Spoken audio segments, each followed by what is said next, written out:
مدت ها قیدا مدت ها قیدا منزل کویسونی پیروتا متو منزل کویسونی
İmani o amen dönmede iddia ki amen karabalık üzeri şey onu göz prenses mavi onu pil ara fakir yönü berten onu bir sene doğmanın içinde sakalı çite gire daha hak yok tabi Hızır'a devleti milli olsun Hızır'a ha olma tabi olsun benden ciniye o bana lokma imu fakir bir ahır sonu ziltene zev falan bir sonra vano zev niye cümle ki yasti tane genim diye na zev tane genim sonra vano gayet zirbiya neyse yani niye ana zir tayken haklı Hızır teyi meyman zerrede ron işte ben Hızır devresimiz teyi yeni çever iyi Hızır mübarek Hızır iyi tabi jüne ayani her şeydir ya teyi yeni berten ya yeni tsem yol serde kuni sama meyman dünyadan Hızır koderi diye réponse derrière nas ilk deme yeni versiyon ya ki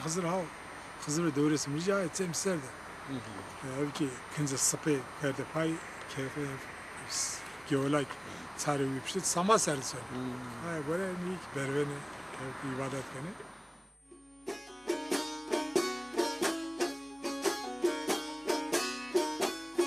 harde melono harde milo Hasuta paişale madero daima o pilo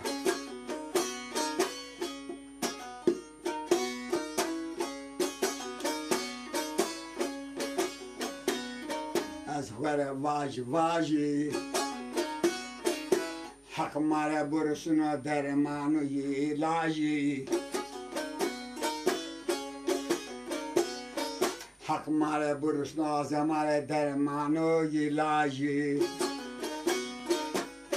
Kulena zamanı biyo kheraben Metin beyaz kamera savaji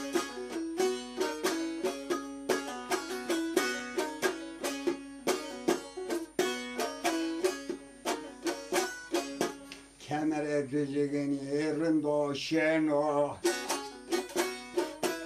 Vende bakıl düzgünü kemerde yeno Herkese kasana vere şevere bakıl düzgünü Nazu karavano beno Data ilazone hodano Keşi tolerane verdano Kaleme ve defter desteri Yılazone muerdemi her keşira göre dano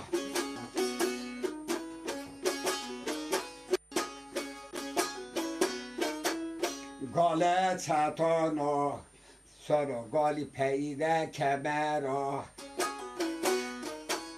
یکار درس ملی را گاله چتانو تبرا یکار درس ملی گاله چتانو Hızır kavramının köküne başlıyor. Etimolojik olarak bir bakmak lazım. Eğer adını Hızır diye, Hıdır veya Hızır diye kullanacaksak, Hadra sözünden türetilmiş bir söz. Arapça temelli bir söz. Hadra, Hadr ve Hıdır yeşil demek. Kelime sözcük anlamı yeşil.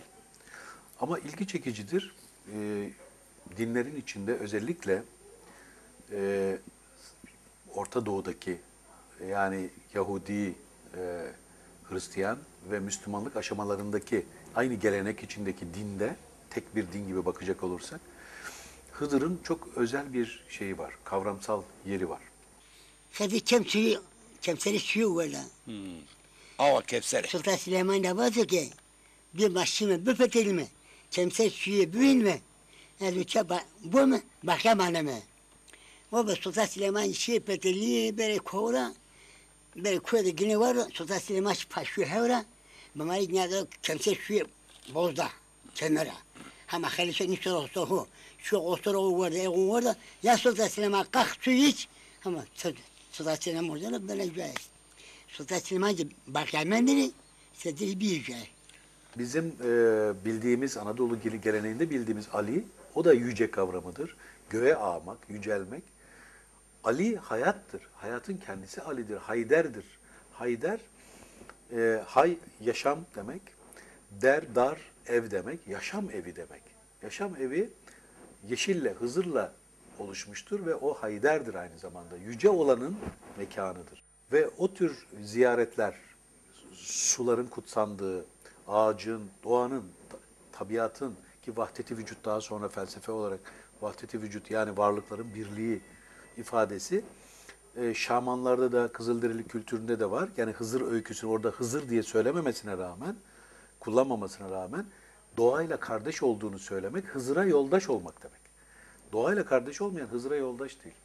Doğayı kirleten, doğayı tahrip eden ve doğayı sömüren anlayıştaki düşünceler giderek sosyal yapıda da emperyalizm, başka insanları haksız yere kullanma, köleleştirme. Bunun başlangıcı doğayı köleleştirmeyle başlıyor. Dolayısıyla doğa korunumu sadece bir çevrecilik anlayışı olmaktan öte bir şeyi içeriyor Anadolu'da ve onun doğurduğu dini söylemlerin içinde de yer alıyor. Evrensel bir birlik, bir organik, mekanik olmayan, organik bir birliği olduğu doğanın insanla ve insan kendi doğasına ihanet ederse onun karşılığında kendisinde bunu bunalımlar, hastalıklar ve benzeri şeyler olarak yaşayacağını, çöküşler, depresyonlar olarak yaşayacağını ileri süren bir görüştür.